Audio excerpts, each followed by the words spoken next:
Olá, boa noite, sejam bem-vindos ao Ceará 2050, o novo programa da TV Ceará que abre espaço para discutir o futuro do nosso estado para as próximas 3 décadas. Vamos juntos pensar o Ceará que queremos?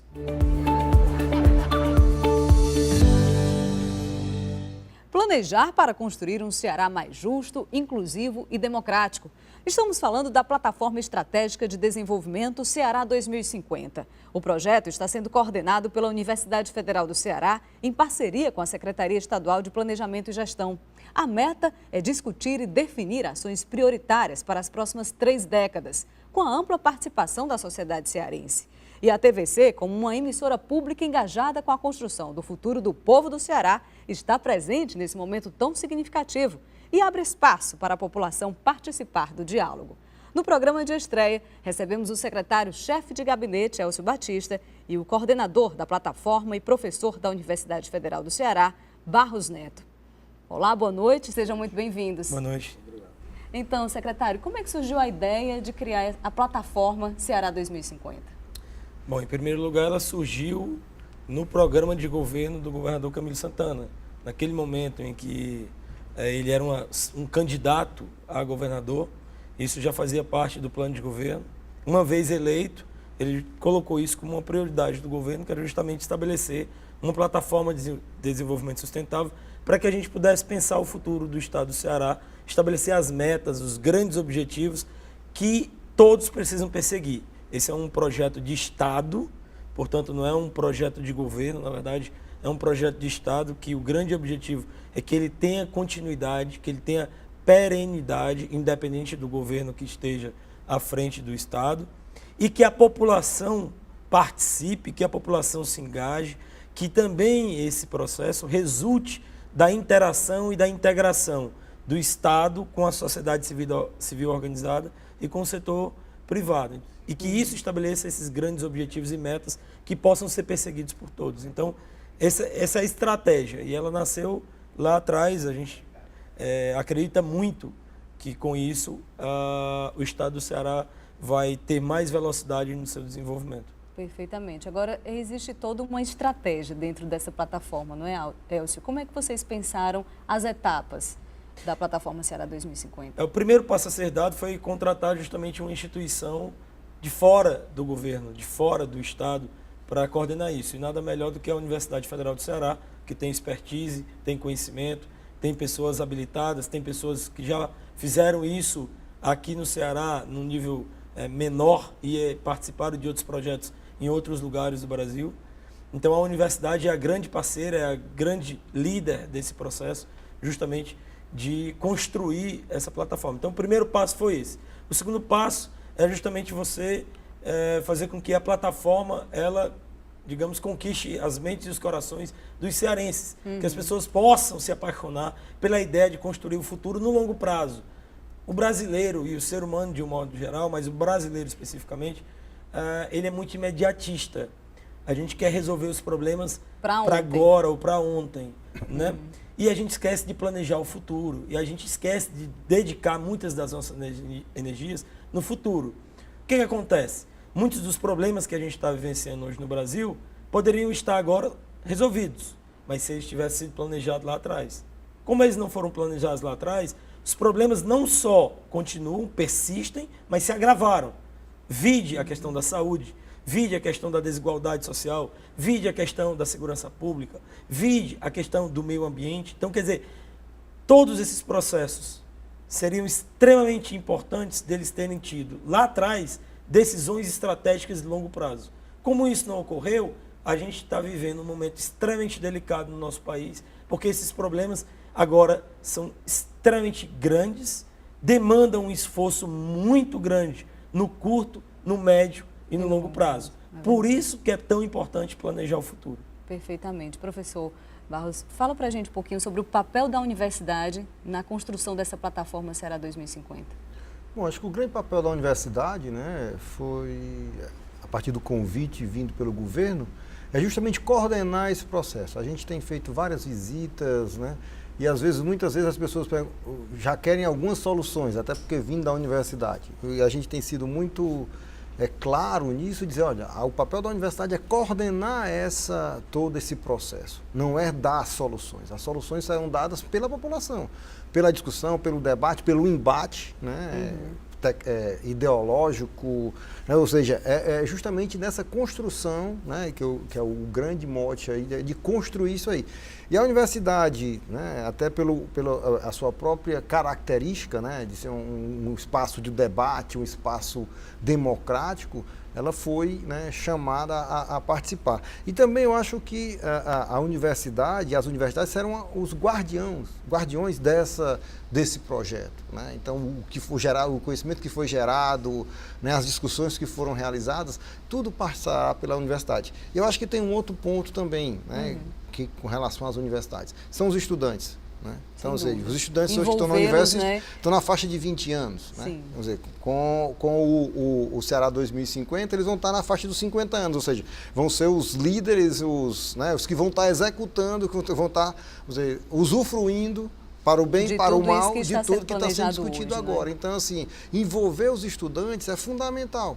Né? Porque são eles que vão colher esses frutos. Então, as universidades têm um papel fundamental dentro desse processo. E as universidades estão acostumadas ao processo de divergência para convergir. Né? Então, a universidade é um lugar aberto, em onde a multiplicidade da sociedade, das ideologias, né, das visões de mundo, elas, digamos, são alimentadas. Elas, na verdade, é lá que elas ganham força, é lá que elas sofrem um embate diário na sala de aula, nos seminários, etc. Então, a universidade tem uma expertise de produzir divergência, mas também de produzir convergência. O grande desafio que a gente tem é justamente a universidade coordenar a divergência, que é uma sociedade democrática, plural e livre, né, como a nossa, em que você tem muitas divergências, tem muitos interesses, mas você precisa estabelecer grandes convergências, grandes metas, grandes objetivos. Agora, como isso será alcançado, isso pode sofrer algumas alterações dependendo de quem esteja à frente do governo. Mas vou dar um exemplo. Se em 2050 nós queremos que o estado do Ceará seja o estado mais competitivo do Brasil, do ponto de vista econômico, o que precisamos fazer para isso? Temos uma meta clara, né? E teremos uma estratégia para alcançar. Uma estratégia. Essa estratégia, ao longo do tempo, ela pode sofrer variações, porque o mundo vai mudando, a realidade vai mudando. Mas a meta, ela precisa ser alcançada. Em 2050, queremos que todos os alunos das universidades, todas as crianças no estado do Ceará tenham acesso à universidade. Como fazer isso? Isso pode divergir um pouco.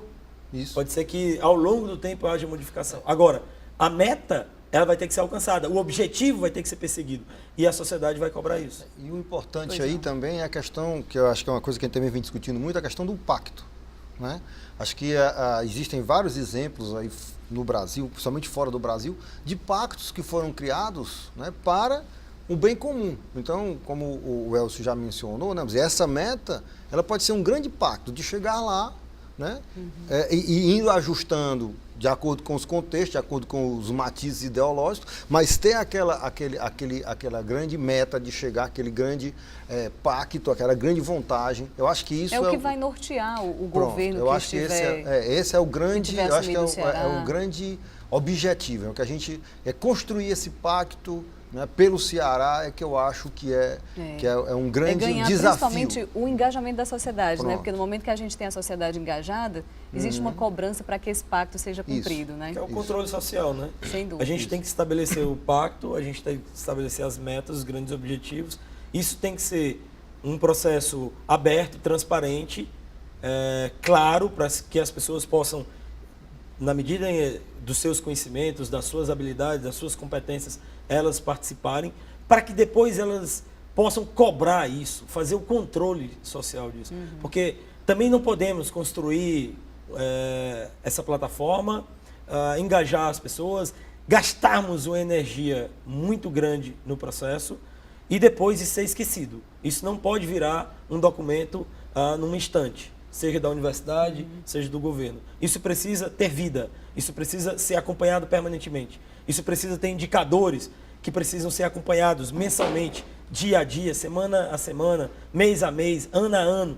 Você precisa, depois disso, fazer fóruns. O Ceará 2050 tem que ser algo vivo. Prestar contas com a sociedade. Né? Prestar contas permanentemente e a sociedade cobrar permanentemente que o pacto, que os compromissos gerados nesse ano, durante esse processo, eles possam lá na frente continuar sendo assumidos por outros governos. Perfeitamente. Eu quero fazer um convite para vocês. Nós fomos às ruas da cidade, aqui da capital, em Fortaleza, para saber o que as pessoas desejam para o Ceará daqui a 30 anos. Vamos acompanhar?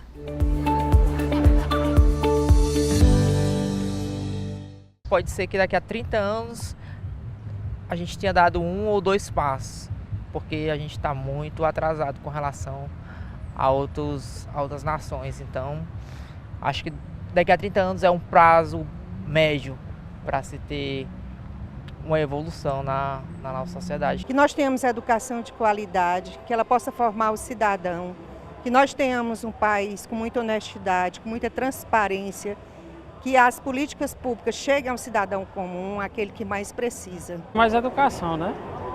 E menos violência no Ceará. A população, ela espera por mais compromisso, por mais honestidade e seriedade por parte dos políticos. Embora eu sei que o povo também precisa dar a sua contrapartida, porque o problema não é só dos políticos. O político é o espelho do povo, mas o povo espera isso deles. Que nós tenhamos mais respeito aos idosos, que vai ser a grande maioria da população, e que nós temos uma convivência mais tolerante um com o outro. Espero que ainda continue verde o mundo. Espero que a gente ainda consiga ter água no mundo, que o gasto de água no mundo está muito grande, desperdício principalmente. Eu espero que a gente ainda tenha água para beber.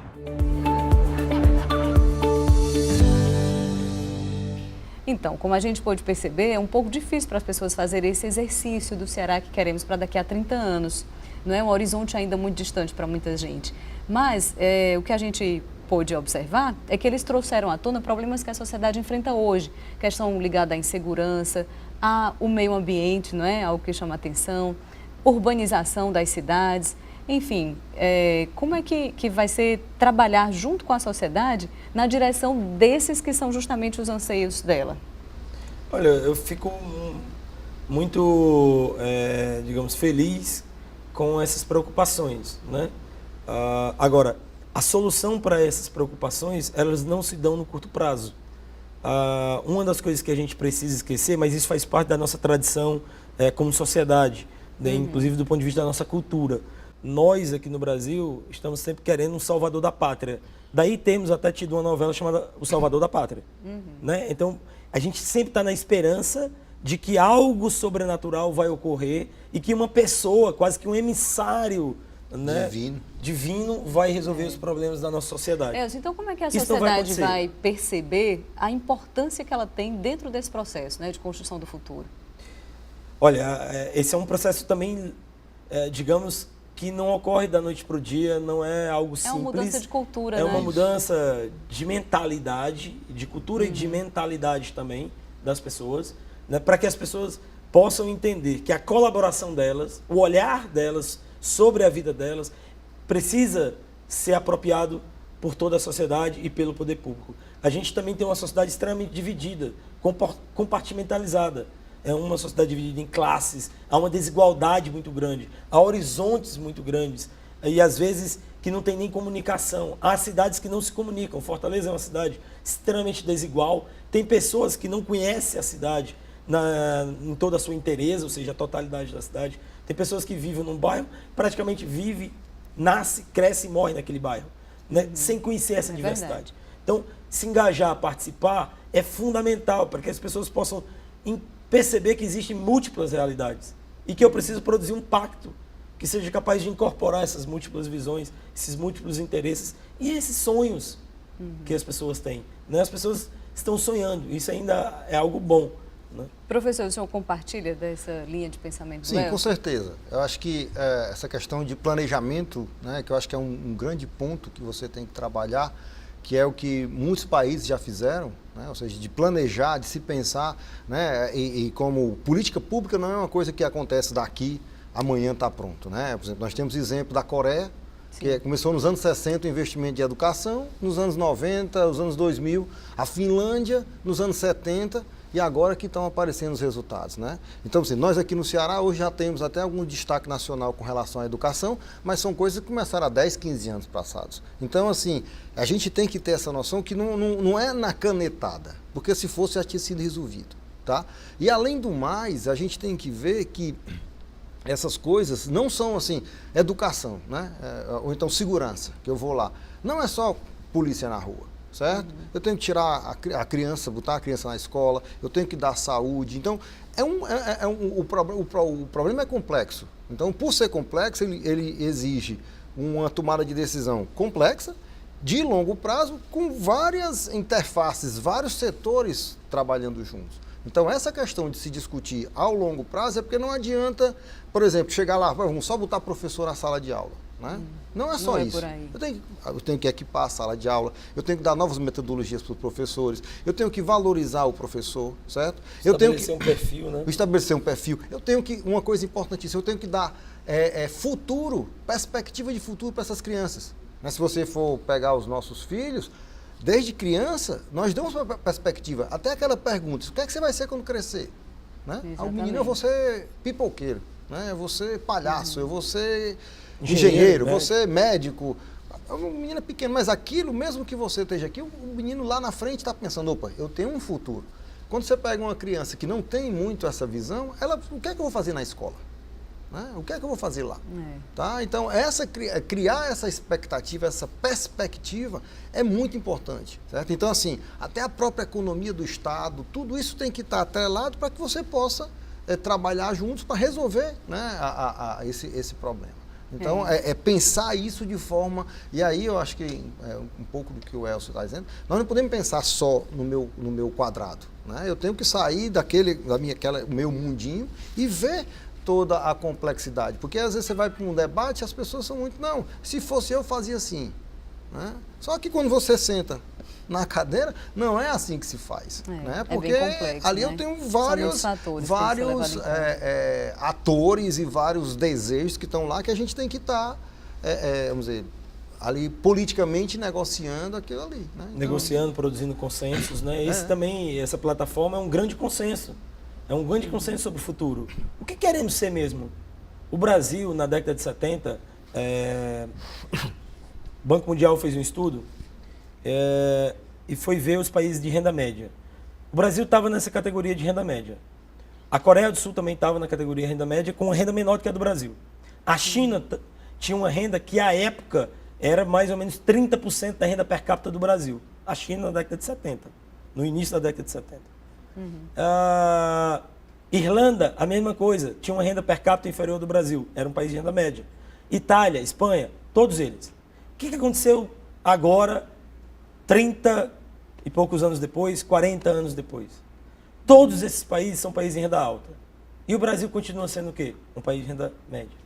A gente continua relativamente no mesmo lugar. A gente não saiu do canto. O Ceará, desde 1930, representa 4% aproximadamente da população e 2% do PIB.